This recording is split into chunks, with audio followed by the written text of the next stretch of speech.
तो जय श्री राम साथियों। सबसे पहले तो आज राम मंदिर जो अपना बना है उसकी हार्दिक शुभकामनाएं आपको। बहुत बहुत एक गर्व का क्षण है सभी के लिए। और जैसा कि श्री राम अपने पधार चुके हैं, वे यहाँ पे थे और यहीं पे वापस आ गए हैं, ठीक है। पर श्री राम से जो उनका व्यक्तित्व था, जो उनकी नीतियां थी, जो उनका ज्ञान था, उन चीजों को जीवन में उतारे।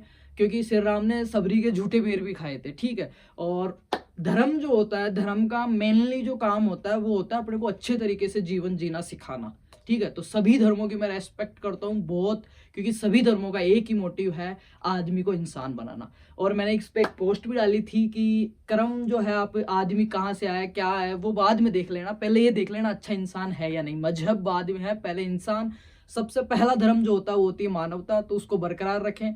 सबके साथ प्रेम से रहें, सबके साथ सकारात्मकता से रहें। सारे अपन बहन भाई हैं और बहुत अच्छे से अपन कर रहे हैं, ठीक है। आज जो देख रहे हो स्क्रीन पे हॉर्टिकल्चर 112 बोले तो आपके इंट्रोडक्टरी टू फॉरेस्ट्री, हॉर्टिकल्चर का जो सेकंड पार्ट है फर्स्ट ईयर के सेकंड सेमेस्टर के अंदर, सॉरी फर्स्ट ईयर के फर्स्ट सेमेस्टर में जो हॉर्टिकल्चर का सेकंड पार्ट है आपका फॉरेस्ट्री, उसका गेस पेपर है। थोड़ा सा टफ सब्जेक्ट है ये, क्योंकि हॉर्टिकल्चर का फिर भी अपन लिख देते हैं, इसमें थोड़ा सा आपको ज्ञान होना चाहिए। और इसकी ज़्यादा क्लासेस हमने की भी नहीं, उसके लिए क्षमा चाहता हूँ, क्योंकि मैंने टाइम नहीं लग पाया या मैनेज नहीं हो पाई चीज़ें। बाकी कुछ क्लासेस हैं उनका डिस्क्रिप्शन में मैं लिंक दूंगा, और जब ये क्लास अपलोड होगी तब उसके साथ भी मैं आपको चीज़ें दूंगा, इतनी कि आपके ये बैक नहीं आए, ड्यू नहीं रहे।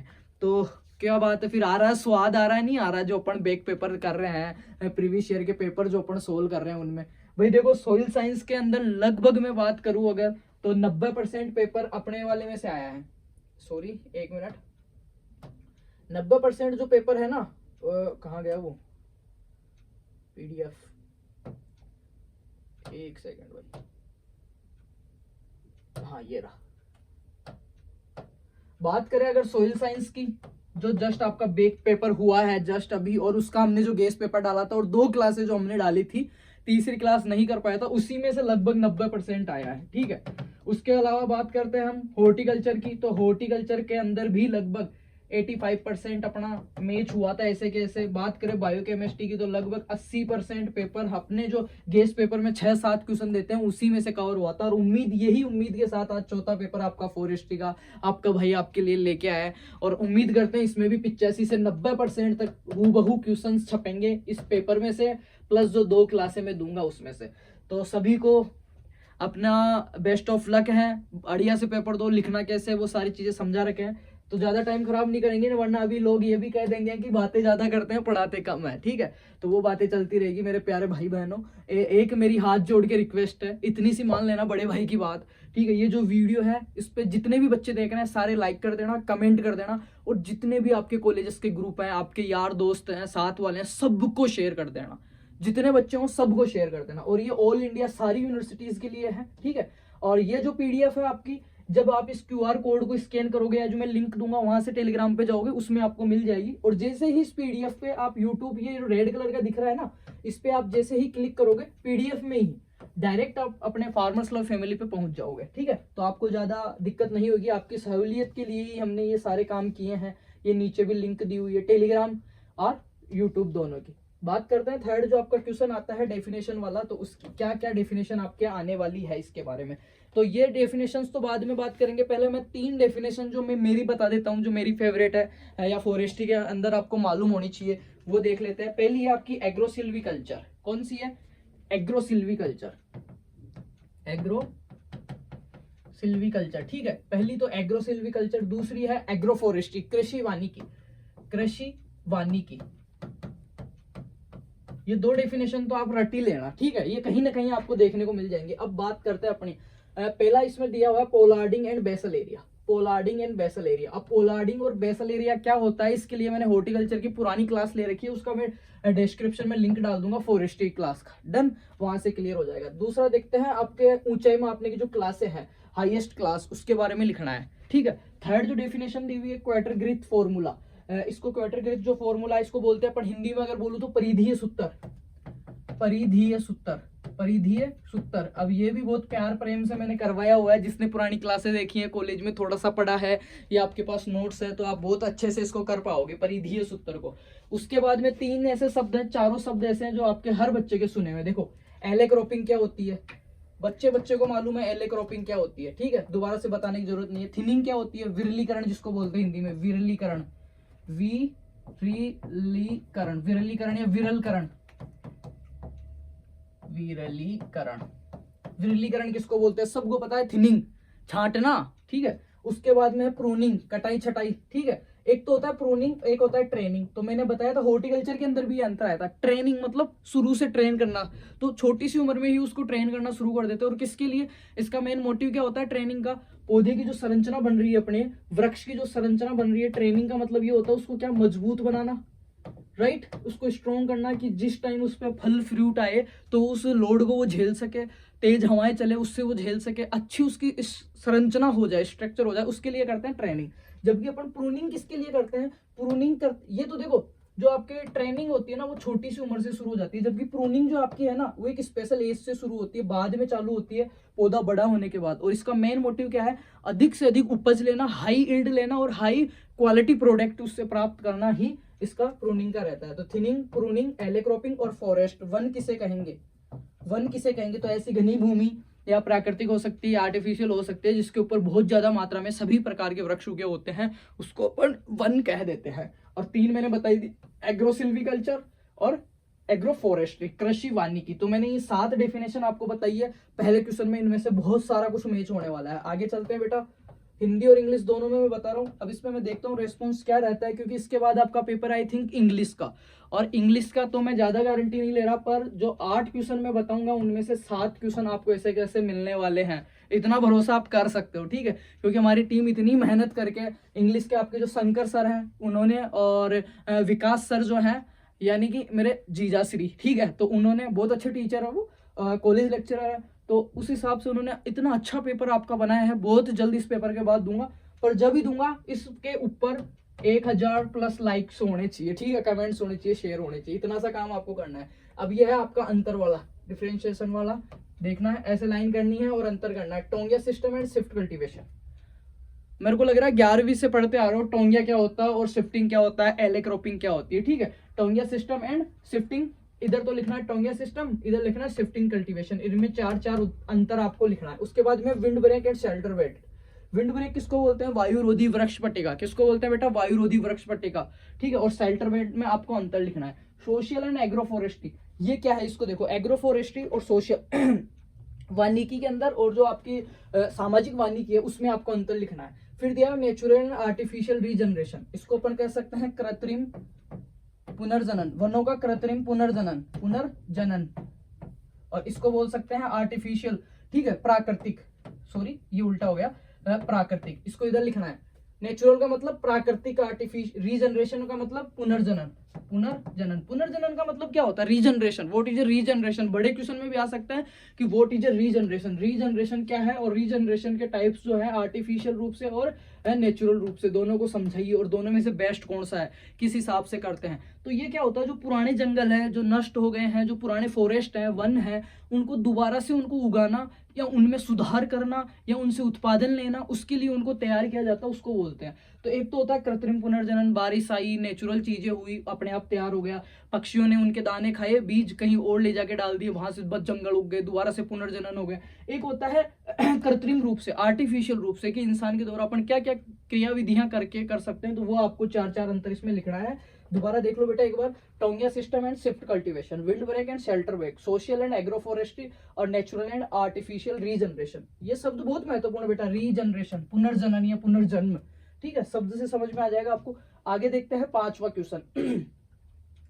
इसमें ये बहुत ज्यादा महत्वपूर्ण है। एमपीटीएस पे आपको क्या लिखना है, एमपीटीएस से आपको एक शॉर्ट टिप्पणी लिखनी है, SHORT, शॉर्ट कमेंट्स आपको इस पे करना है, जस्टिफाई इसको करना है कि एमपीटीएस क्या होता है। Right short notes on national forest policy, राष्ट्रीय वन नीति, क्या बोलते हैं इसको, राष्ट्रीय वन नीति, क्या बोलते हैं बेटा, राष्ट्रीय वन नीति। राष्ट्रीय वन नीति के ऊपर आपको एक क्वेश्चन करना है, right the short notes on national forest policy.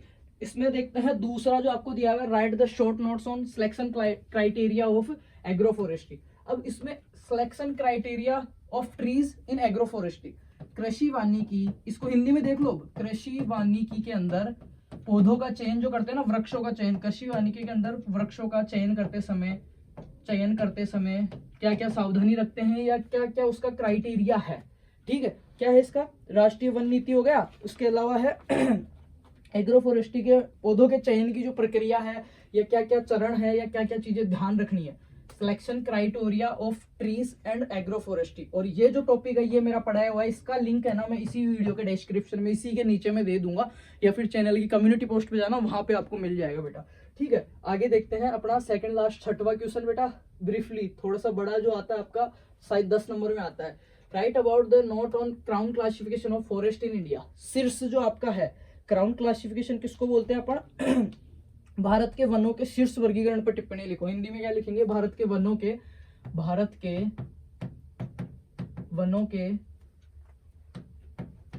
शीर्ष वर्गीकरण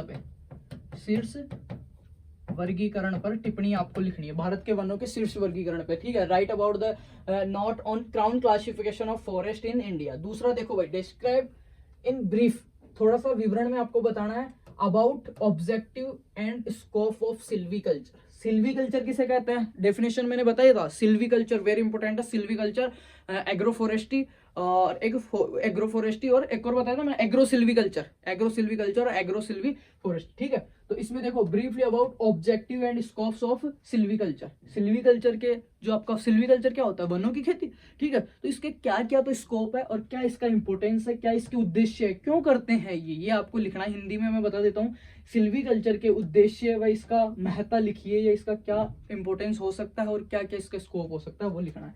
तीसरा क्वेश्चन देखो बेटा, describe the different methods and formulas of calculation of volume of failed trees. आपको जो जितने भी पौधे हैं, वृक्ष हैं जो अपने फॉरेस्ट्री में दिया हुआ है, उनका आयतन जो कैलकुलेट करते हैं वृक्षों का, उसके बारे में आपको लिखना है। चौथा देखते हैं इसमें, what do you understand about tending operations. ये टॉपिक तो इतना करवाया हुआ नहीं है, वरना मैं इसका लिंक दे देता, ये मिल जाएगा आपको, ये वाला टॉपिक आपको मिल जाएगा, ये वाला आपको मिल जाएगा, ठीक है, मैं दे दूंगा इनका क्लासेस।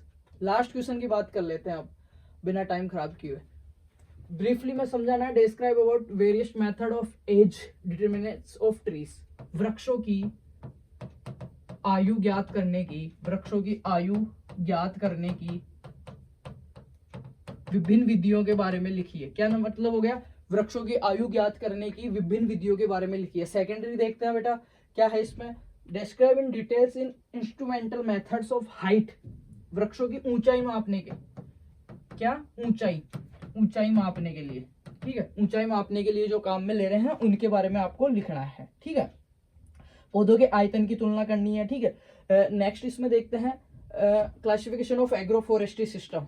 बहुत प्यारा और महत्वपूर्ण क्वेश्चन है, मैं कह रहा हूँ 16 नंबर के क्वेश्चन में, सॉरी जो आपका 16 का या 15 नंबर का जो लास्ट क्वेश्चन आता है ना, उसमें ये क्वेश्चन आपको मिल जाएगा कि कृषि वानिकी का वर्गीकरण को समझाइए। क्या है, हिंदी में देख लो इसको, कृषि वानिकी मतलब एग्रो फॉरेस्ट्री का क्लासिफिकेशन, कृषि वानिकी के वर्गीकरण को समझाइए। ये 2 से 3 पेज में आपको लिख के आना होता है, बड़ा क्वेश्चन है, बड़े क्वेश्चन में मिल जाएगा आपको कृषि वानिकी का। और चौथा इसमें सेकंड अपन देखते हैं कौन सा, describe in details about cultivation practices. किस के बारे में, शीशम और बबूल, 2 पौधे जो आपके दिए हुए, शीशम और बबूल, ठीक है। इनका बोटेनिकल नेम आपको करना है, उपयोगी भाग आपको करना है, क्या काम में लेते हैं, कैसे क्लाइमेट चाहिए, एक 2 इनकी वेराइटीज भी दी हुई है अगर आपने पढ़ा होगा तो नोट्स। तो शीशम, बबूल और अगर ज्यादा रहे आपके एक और आता है खेजड़ी, प्रोसेपेस सिनेरिया, ठीक है। इनके बारे में आप देख के चले जाना। तो ये है आपका आज का पेपर, उम्मीद करता हूँ इसको बहुत अच्छे से आप शेयर करेंगे और इसको पूरा पढ़ के जाएंगे, क्योंकि 2 दिन मिल जाएंगे आपको। आई थिंक आज सोइल का पेपर था तो कल और परसों 2 दिन आपको मिल जाएंगे। 24 तारीख का आपका पेपर है, ठीक है, 22 आज मिल गई और 24 को आपका पेपर होगा शायद।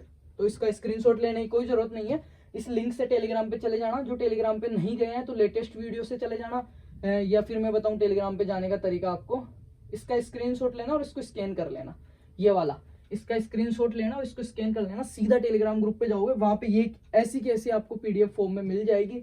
तो उम्मीद करता हूँ हमारी टीम और हमारा ये परिवार आपको कुछ ना कुछ किसी न किसी तरीके से आपकी मदद कर रहा होगा और आपके लिए बेनिफिशियल होगा, लाभदायक होगा और यूजफुल होगा। तो आपका भी इतना सा बनता है हक कि आप भी इस टीम को, अपने भाइयों को, अपने इस परिवार को आगे बढ़ाएं और ज़्यादा से ज़्यादा प्यार लुटाएं इस पर, ठीक है। और श्री राम के जो पद चिन्ह हैं उनको अपनाएं, सभी से प्रेम से रहना है, सभी अपने बहन भाई हैं, सभी को एक नज़र से देखना है, कोई दूसरा नहीं है, ठीक है। सबके साथ बिल्कुल प्यार प्रेम शांति से, कोई भी किसी भी प्रकार का ऐसा द्वेष, हीन भावना, छोटी भावना ये नहीं रखना है, दिल बड़ा रखना है, सबके लिए माफ़ी है, सबके लिए प्रेम है। तो बहुत बहुत हार्दिक अभिनंदन है आपका, और उम्मीद करता हूँ इस वीडियो को ज़्यादा से ज़्यादा शेयर करोगे और इन चीज़ों को पढ़ के जाओगे। और जिसको फॉरेस्ट्री में दिक्कत आ रही है वो डिस्क्रिप्शन में लिंक है, पुरानी क्लासेस चेक करना, पास आप हो जाओगे confirm. Thank you so much and love you all, best of luck. Share करना मत भूलना, ठीक है। Okay then.